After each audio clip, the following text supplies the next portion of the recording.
You have a problem. And your problem is that your English is great. But when you took the CELPIP exam, you got a really bad score on the speaking part. What happened? What happened?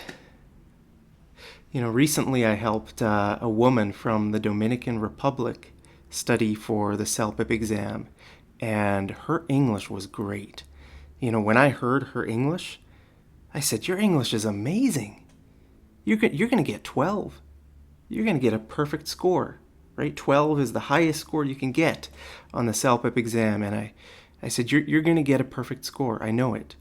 And she said, "Mark, no, when I took the exam last time, I only got an 8 on speaking." And I said, "How is that possible?" So I said, "Send me some audio recordings of you answering some sample tasks, and I'll take a listen to them." And so she sent me her recordings. I worked with her for, I don't know, about a few weeks, and but right away I knew what the problem was. Okay, the problem, as soon as I heard those sample recordings, I knew the problem was that she was not trying to prove herself. She wasn't trying to prove herself. Her answers were pretty casual. They were almost lazy. She was speaking really slowly and, without much energy in her voice. And I said, "You know what? Your English is amazing, but you need to prove yourself." It's like when you go into a job interview. It's not a normal situation when you go to a job interview, right? It's not like you're going out, to the bar with your buddies. You're not going on a picnic with your family. You're going into a situation, into an environment where you have to focus and you have to prove your English abilities. Okay, so she just wasn't using the right, she didn't have the right frame of mind. Okay, so that's what I want to encourage you guys today. Maybe you have great English, but you got a bad score. Well, don't let it go to your head. Don't start thinking, "Oh, my English is terrible." No, it might not be that. Okay, so it's very possible. I've worked with people like this. Okay, it's very possible that your English is great, but you just get a bad score, and it might be because of this. Okay, it might be because you're not focusing and not trying to prove your English abilities. So after I worked with her for a few weeks, guess what her score was the next time she took the exam? Her score was 12, right? Just like I told her. I told her, "Your English is perfect. It's great. You're going to do great." The problem was she just wasn't trying to prove herself, right? It's just like if you go into a job interview and you don't have that attitude, you don't have that mindset, right? Where you need to show the boss that you have something to offer, right? So it's the same with the CELPIP exam. It's always a bit uncomfortable in life when you have to try to prove yourself, right? It's awkward, but that's just sort of the nature of life. That's the nature of exams. Exams are not a normal situation, right? Exams are to test you, to test your ability. So when you take the CELPIP exam, okay, you have to go into it with the frame of mind that you are going to prove your English ability, right? Because your score starts at 0, and then you build yourself up. You have to prove that you can speak English, right? Your score doesn't start at 12, and then they take marks off for every mistake you make. It's not like that. Okay, so don't worry about your mistakes. Rather, think about building up your score, right? So imagine, I think I hear someone outside my window. Maybe it's just an animal, maybe a monkey. Okay, so have that idea, okay? So that you're starting at 0 and you're building up your score. So let's say the question is, you're talking to your friend, you're giving your friend some advice, okay? And you just use normal English, right? You're just using normal English. You're not going to build yourself up. You're not going to convince the evaluator that your English is awesome.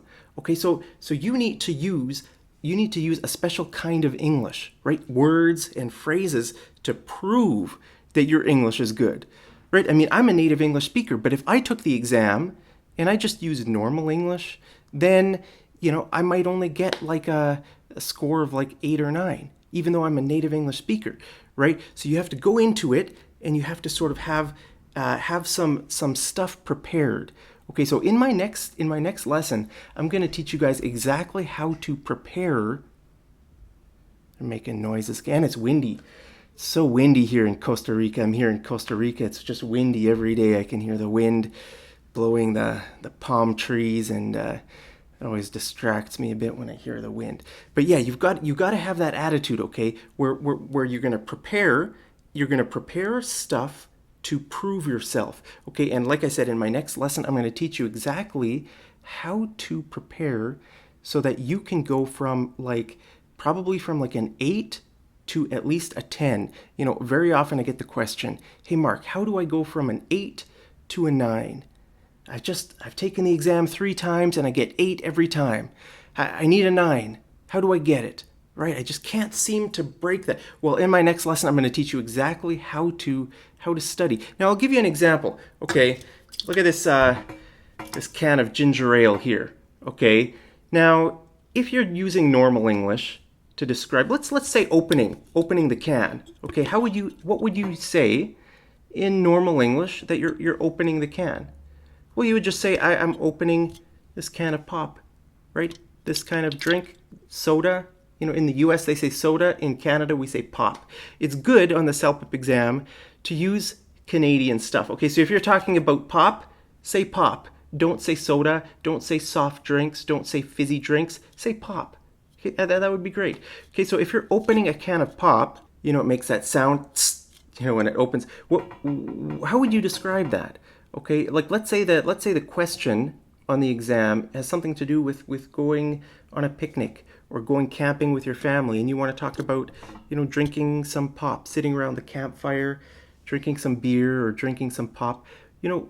What word could you use? If you're just using normal English, you could just say open. We opened a few beers. We sat around the fire drinking a few beers. Okay, that's just normal English. You're not going to get a very high score.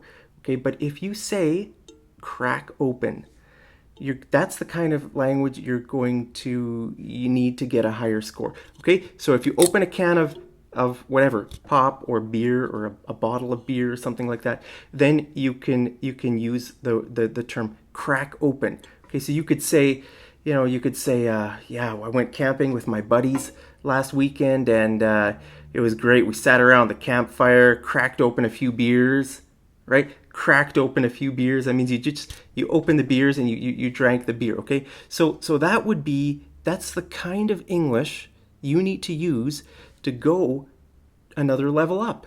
Okay, so in my next lesson, I'm going to teach you a lot of these kinds of terms, in different situations, and you should have a bunch of stuff prepared for all kinds of. You don't know what questions you're going to get on the exam, right? I don't know what questions you're going to get. It might be something about a picnic. It might be something about this or that, or you have no idea. Okay, so it's good to prepare. So in my next lesson, I'm going to teach you guys a strategy what you can use to go from, I'm sure, an 8 to like a 10 or maybe even a 12. Who knows? Okay, so just keep this in mind. Keep this in mind when you study for the CELPIP exam, that you need to go into the exam to prove yourself.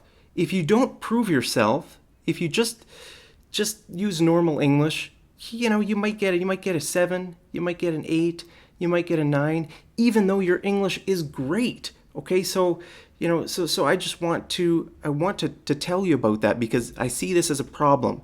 Very often people's English is better than the mark they get. They write me and they say, Mark, I'm good. I've been speaking English for a long time, but I didn't get a good score. So this is the problem, okay? It's like going into a job interview and you're wearing a t-shirt, or you're not putting your best foot forward. Right? That's an idiom in English. To put your best foot forward, that means you just try. You present yourself, you put on a nice shirt, you put on a suit, you go there, you give a good firm handshake, and you talk about your experiences, you talk about your qualifications, and you talk about why you want the job and what you can contribute to the workplace. And you're going to get the job then, right? If you just go and you just sort of handle it like a normal situation, you might not get the job, right? It's the same with the exam. If you don't study, if you don't go into it with like a focused mindset, that you're going to prove to them that you speak English. So every time you're answering a task on the speaking part, you're thinking about words and phrases, maybe idioms, phrasal verbs. Okay, so I'm going to talk about that in my next lesson, so stay tuned. I'll post that lesson somewhere up here at the end of this video. But I just wanted to tell you the experience that I had helping the woman from the Dominican Republic, because she went from an 8 to a 12. Okay, the first time she took the exam, she got an 8. The second time, a 12. Now that's a huge jump. Okay, I'm not saying you're going to get that jump if you follow my strategy in the next lesson, but I'm sure you will jump up probably at least, probably 2. I would say you could go from an 8 to a 10 if you use my strategy. Okay, so make sure you stay tuned for that. Thank you guys so much for tuning into this video. Thank you for subscribing and for always helping me out, liking the videos and leaving nice comments. I really appreciate it. You know, I understand exams. They're so frustrating. It can get really discouraging for people who've taken the exam like 5 times. Even sometimes I get emails saying I've taken the exam like 6 or 7 times and I can't get the score. That's discouraging. And I want to help you to just pass this and just forget about it. You know, so you can just enjoy your life in Canada. So I care about you guys. I want to help you. I love you so much. So yeah, stick around for that. I'm going to share some great tips and a lot of examples about this kind of stuff. We're going to go through scenarios, real life scenarios, and I'm going to show you the vocabulary that you would use to get an 8 and what you could use to get a 10 or higher. Okay, so thank you again. Hope you're having a great day, and I'll see you over in the next episode of Mad English TV. Take care.